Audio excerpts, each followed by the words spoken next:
इस देश की न्यायिक व्यवस्था हर दिन चौपट हो रही है। मध्य प्रदेश के अनोखी लाल को 2 बार मौत की सजा और 1 बार फांसी की सजा सुनाई गई। जांच करने वाले लोग पुलिस से लेकर न्यायालय तक हर जगह लापरवाही की। वो व्यक्ति निर्दोष था, 11 साल मौत जैसी जिंदगी जीता रहा, फिर कोर्ट ने उसे बेकसूर माना और रिहा कर दिया। इसी तरह ऐसे हजारों मुकदमे हैं जहां लापरवाही हो रही है। कोई घुटन में जी रहा है जिसमें अपराधी खुलेआम घूमता है, पीड़ित मुंह दिखाने के काबिल नहीं बचता है। और ये सब कैसे होता है?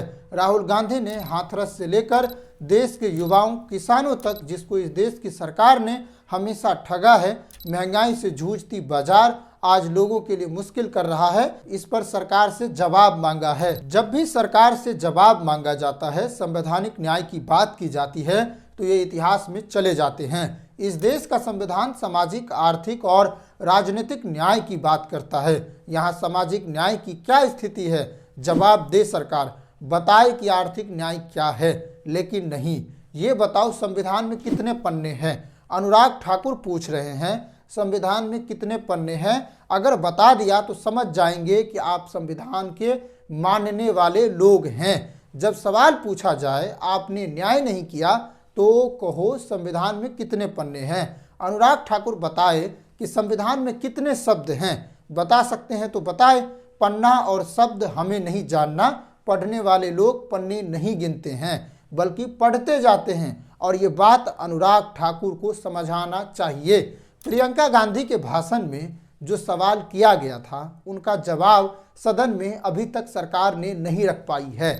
और आज चर्चा के दूसरे दिन राहुल गांधी ने अपनी बात कही है और सत्ता पक्ष को घेरा है, और उसे अब जवाब देना चाहिए और इन सवालों पर जवाब देना चाहिए, क्योंकि ये सवाल गंभीर है।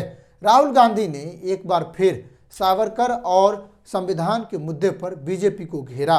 राहुल ने कहा, भारत के संविधान के बारे में सबसे बुरी बात यह है कि इसमें कुछ भी भारतीय नहीं है। यह आपके नेता ने कहा था जिसकी आप पूजा करते हैं। ये सावरकर के शब्द हैं। मैं पूछना चाहता हूं कि आप अपने नेताओं के शब्दों के साथ खड़े होते हैं।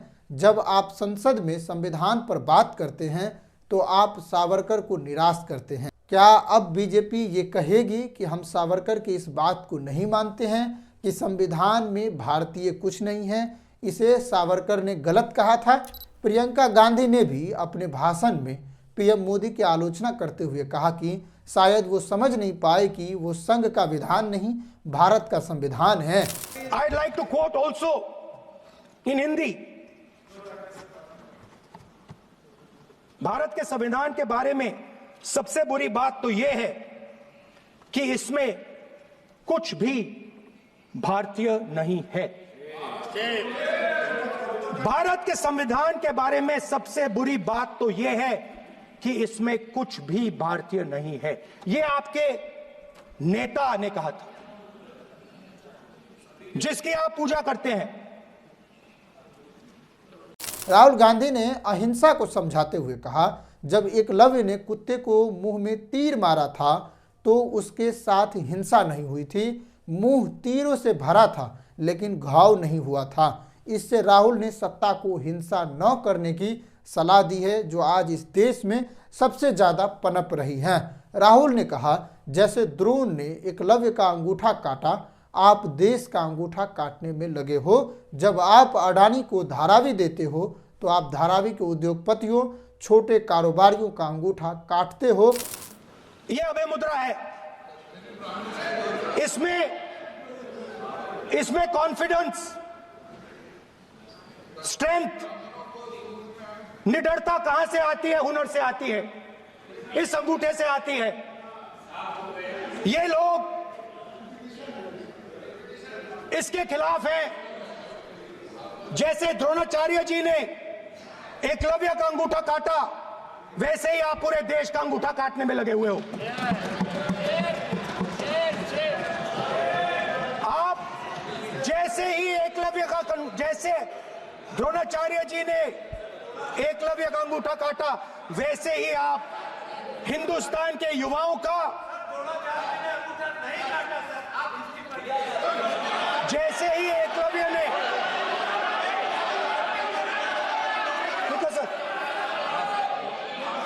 जैसे एकलव्य का अंगूठा काटा गया, वैसे ही आप हिंदुस्तान के युवाओं का सबका अंगूठा काटते हो। जब आप अदानी जी को धारावी देते हो, तो आप धारावी के जो एंटरप्रेन्योर्स हैं, जो स्मॉल एंड मीडियम बिजनेसेस हैं, उनका आप अंगूठा काटते हो। जब आप हिंदुस्तान के पोर्ट्स, एयरपोर्ट्स, डिफेंस इंडस्ट्री, ये सब जब आप अदानी को देते हो,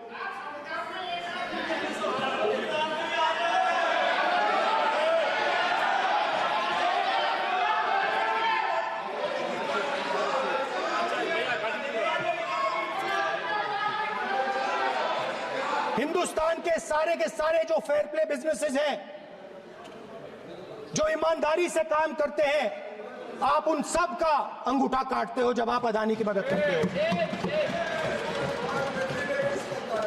कॉन्स्टिट्यूशन में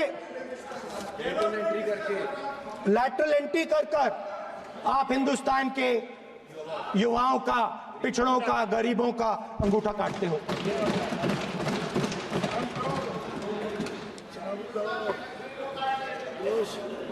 हाथरस में साल 2020 में जो रेप की घटना हुई थी, उस पीड़ित परिवार से मिलने राहुल गांधी गए थे। उस परिवार को आज तक न्याय नहीं मिला। राहुल ने सदन में कहा, मैं कुछ दिन पहले हाथरस गया, वहां 4 साल पहले एक लड़की का बलात्कार होता है, गैंगरेप होता है। 3-4 लोग यह काम करते हैं। जिन्होंने गैंगरेप किया वो बाहर घूम रहे हैं। लड़की के परिवार अपने घर में बंद है, बाहर नहीं जा सकता है। कुछ दिन पहले मैं हाथरस गया। हाथरस में 4 साल पहले एक लड़की का बलात्कार होता है, गैंग रेप होता है।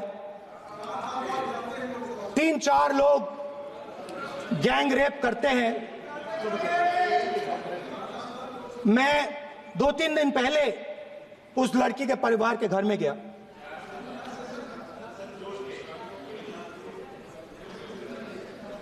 जिन्होंने गैंग रेप किया वो बाहर घूम रहे हैं, और लड़की का परिवार अपने घर में बंद है। लड़की का परिवार बाहर नहीं जा सकता है। जो अपराधी हैं वो उनको रोज धमकाते हैं और वो बाहर घूमते हैं।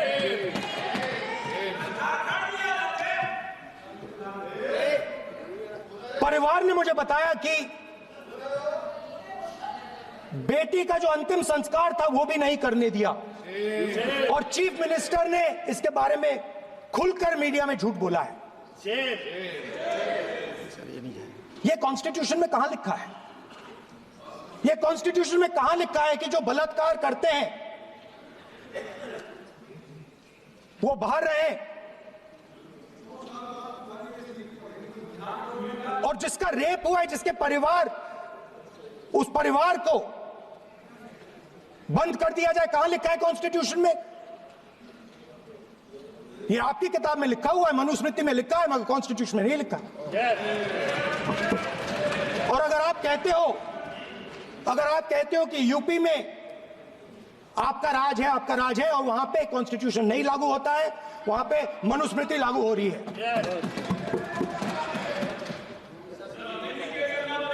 परिवार ने मुझे कहा कि यूपी की सरकार ने उन्हें वायदा किया था, कहा था कि हम आपका रिलोकेशन करेंगे, आपको कहीं और रहने की जमीन देंगे।